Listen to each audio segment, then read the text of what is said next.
it's Jim Wright with the Longhorn Historical Society, and I am on location in Georgia at New Echota, which is the last capital of the Cherokee. In the last episode of Georgia on Location, I discussed how the Dahlonega Gold Rush in 1828 was the first step to the Trail of Tears. In this episode, I'm going to discuss the people, places, and events that attempted to prevent the Trail of Tears. A lot of these items are going to occur at the city of New Echota, the capital of the Cherokee, which is located near Calhoun, Georgia, nestled in the Ridge and Valley region and near the Buc-ee's and the Rock Garden from earlier episodes. It was founded in 1825 as an annual meeting place of the Cherokee, but by 1830 it grew into a permanent town with a town square, a Supreme Court building, a council house, which is kind of like a legislature, and a newspaper print shop where they were printing a newspaper called the Cherokee Phoenix. The removal of the Cherokee was much more abrupt and probably more hostile than the Muskogee Creek removal. The Muskogee Creek removal lasted about 25 years and ending with William McIntosh and the signing of the Treaty of Indian Springs in 1825.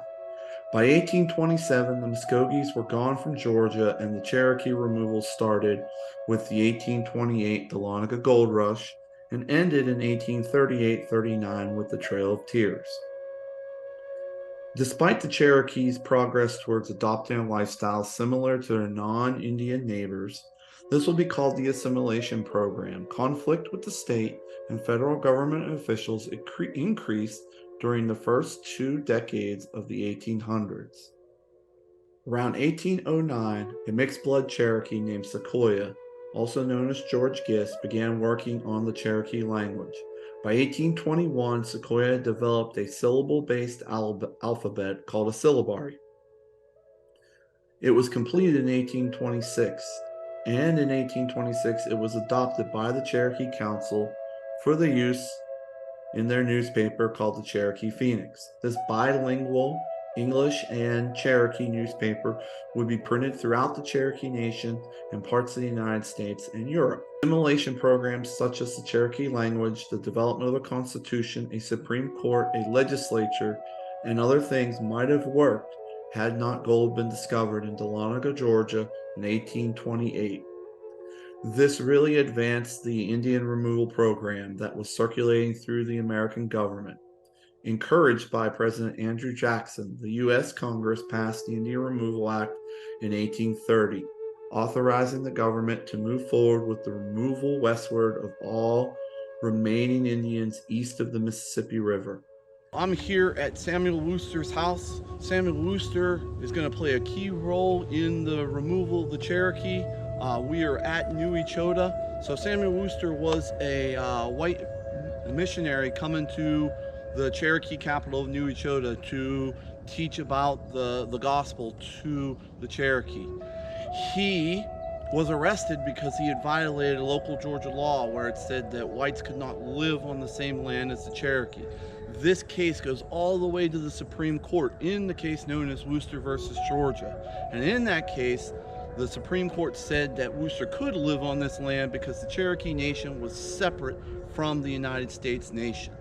Ultimately, Andrew Jackson overthrew this idea, which ultimately led to the Trail of Tears. After Wooster versus Georgia, the pressure increases for Cherokee removal, and this culminates in 1835 with the Treaty of New Echota. The treaty ceded all Cherokee land, giving the Cherokees $5 million for their land and $300,000 for improvements on their new land in the Indian Territory, which will be later Oklahoma. Although the treaty was contested by most Cherokees, and was fiercely debated in Washington, it was approved by a one-vote margin in the U.S. Congress. One of those Cherokees who opposed this was John Ross, the principal chief of the Cherokee. In May 1836, Andrew Jackson signed it into law, giving the Cherokees 2 years to vacate the land. I am currently in the center of New Echota, which is the capital of the Cherokee Nation. The building behind me would have been one of the many government buildings that are here at the New Echota site, the capital of the Cherokee.